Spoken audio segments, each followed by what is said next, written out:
El aire vibraba con la tensión de un juicio televisivo, el jueves 8 de enero, cuando un rayo de furia se desató sobre Mediaset.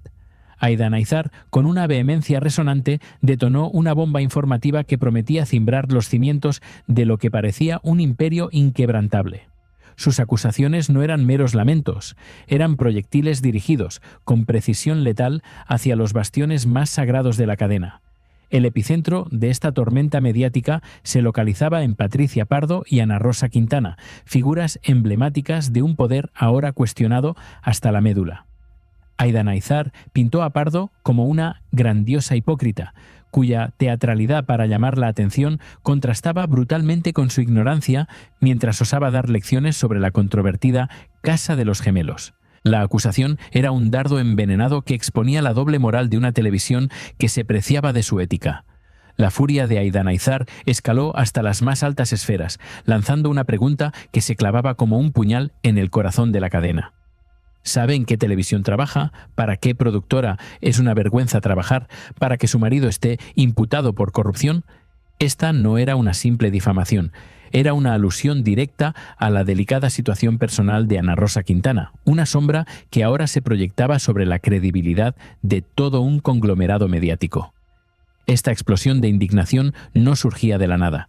Era la réplica visceral a un vídeo que había incendiado las redes, donde Patricia Pardo, con fervor casi eclesiástico, se rasgaba las vestiduras por el escándalo de la Casa de los Gemelos. El drama de esa situación, la vulnerabilidad expuesta, fue el catalizador que encendió la mecha de una confrontación inevitable. Parecía que el vaso de la paciencia, tanto de la audiencia como de voces críticas, había colmado su límite. Y en medio de este torbellino de acusaciones y revelaciones, ¿qué hay de ti, espectador?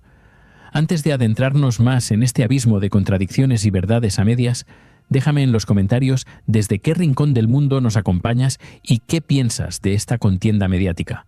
Tu perspectiva es crucial en este laberinto de apariencias. Para no perderte ninguna revelación, asegúrate de suscribirte a Olor a Farándula y activar la campanita, porque lo que viene a continuación cambiará para siempre tu percepción de la televisión. La Casa de los Gemelos no era un mero titular, sino el espejo de una sociedad que consumía con voracidad los dramas más íntimos y perturbadores. Era el ejemplo perfecto de cómo el entretenimiento podía cruzar e incluso pisotear la delgada línea de la ética y la responsabilidad. La vergüenza que allí se manifestaba, un auténtico espectáculo dantesco, movía a la indignación a aquellos que aún creían en la integridad de los medios. Patricia Pardo había levantado la voz clamando que un medio serio como Mediaset, con su vasto alcance, tenía la obligación de mirar cada detalle y difuminar cada imagen de un menor. Debía asumir con total seriedad su trabajo y la gigantesca responsabilidad inherente a un medio de comunicación. Sus palabras resonaban con la autoridad que se espera de un estandarte televisivo, apelando a la conciencia de una audiencia que confiaba en su criterio. Sin embargo, en esta intrincada trama, nadie parecía estar exento de pecado. Porque ¿cuánto de esa impecable autoimagen era una farsa cuidadosamente orquestada? El narrador de esta historia, con mirada aguda, señalaba la hipocresía inherente. «Perdóname, Patricia Pardo», se espetaba. Pero el otro día, en el programa de Emma García, la presentadora se hizo la loca cuando el hijo de Raquel Mosquera fue grabado por las cámaras. La contradicción era evidente para cualquiera que prestara atención. La imagen, según se describía, no dejaba lugar a dudas. Un niño, claramente un menor, era expuesto ante millones de ojos sin el menor recato. La justificación de blurreado y protección de la infancia, esgrimida con vehemencia por Pardo, se desmoronaba ante la evidencia de su propia cadena. Entonces, ¿de qué ética se hablaba si la propia casa no barría con la misma escrupulosidad sus propios rincones oscuros? ¿Puedo estar a favor de Patricia Pardo cuando denuncia la vergüenza de ciertas escenas? Se concedía con matices, pero no estáis libres de pecado. Esta era la cruda verdad, el telón de fondo de un debate que se abría en el corazón mismo del periodismo del corazón. La contradicción era flagrante, un veneno lento que corría por las venas de Mediaset, poniendo en jaque su autoridad moral para juzgar. En esta última época, los programas de Mediaset, especialmente aquellos capitaneados por Emma García, se habían ganado a pulso la palma en cuanto a cosas extrañas y situaciones controvertidas. Había una percepción palpable de que su manera de hacer las cosas había cambiado, forzando un viraje para suavizar temas delicados, quizá buscando redimir una imagen erosionada. Pero, ¿era suficiente para borrar un pasado de excesos? La respuesta a esa pregunta no tardaría en llegar, y no lo haría en forma de comunicado oficial, sino a través de la implacable voz de las audiencias. Los números, esos jueces fríos e inapelables, comenzaban a hablar con una claridad demoledora, desvelando el lento pero inexorable declive de un imperio que parecía tambalearse. Las críticas no habían desaparecido, al contrario, se habían materializado en un éxodo masivo de espectadores. Las audiencias de aquel jueves, 8 de enero, se revelaron como un mazazo demoledor, un golpe definitivo que le arrebataba la esperanza a Terelu Campos y a todo el clan. La cadena Mediaset, con Telecinco a la cabeza, se enfrentaba a una realidad brutal. La culpa de este descalabro, según algunos análisis, no recaía solo en Gran Hermano o en Las Campos. Señalaba también a otros personajes que contribuían al declive. Los datos eran un espejo implacable de la tragedia. Frente al gigante La 1 y Antena 3, Telecinco se arrastraba en las campanadas de fin de año con un paupérrimo 1.3% de audiencia, un dato tan insignificante que ni siquiera merecía ser comentado por la propia cadena. ¿Cómo justificar un descalabro de tal magnitud frente al 36.3% que arrasó Chenoa y Sandra Barneda? La diferencia, de 33 puntos, era un abismo infranqueable. Telecinco estaba no solo por debajo de sus principales competidores, sino también de La 2, La Sexta y hasta TV3. La ironía era cruel. Se culpaba al final de Sálvame de este descalabre, un programa que, durante años, había sido el corazón palpitante de la cadena. Pero, ¿era justo culpar al espíritu de un programa que había sido su gallina de los huevos de oro? ¿O era la señal de un problema mucho más profundo que se negaban a ver? La evidencia de este hundimiento se hacía aún más patente con el estreno de No Somos Nadie, el primer programa de Marta Riesco, que registró un desolador 1% de audiencia y apenas 87.000 espectadores de media. Un debut tan tibio, tan insignificante, era una metáfora elocuente de la crisis que atravesaba la cadena. ¿Qué significaban estos números? Un grito silencioso que clamaba por un cambio radical, por una reinvención urgente. Pero en medio de la desolación, un tenue rayo de esperanza se abría paso, un giro radical que por ahora servía de respirador artificial para la moribunda cadena. La isla de las tentaciones se alzaba como el único salvavidas, arrasando la noche anterior con un impresionante 20.1% de audiencia. Era un respiro, sí, pero también la confirmación de una dependencia peligrosa de un formato específico, mientras el resto de la parrilla se hundía. Este éxito solitario era una bandera de victoria efímera, un oasis en un desierto de fracasos. No podía ocultar la herida abierta, la hemorragia de espectadores que, programa tras programa, abandonaban la nave de Mediaset. El clímax de la hipocresía había llegado, y con él la factura de años de exceso y contradicciones. El imperio, antes inquebrantable, mostraba ahora sus grietas más profundas, anunciando una caída que parecía inminente.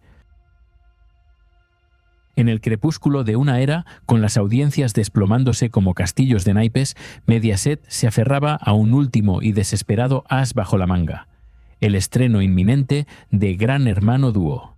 No era una simple apuesta televisiva, era la esperanza de resurrección, un grito ahogado en medio del naufragio que prometía devolver el brillo perdido a su corona. Pero esta jugada, cargada de intriga y morbo, traía consigo una carga explosiva: los fantasmas del clan Campos. El rumor corría como pólvora encendiendo la mecha de la expectación. ¿Sería Terelu Campos la elegida para entrar en la casa más famosa de España? La mera posibilidad agitaba el avispero de los secretos.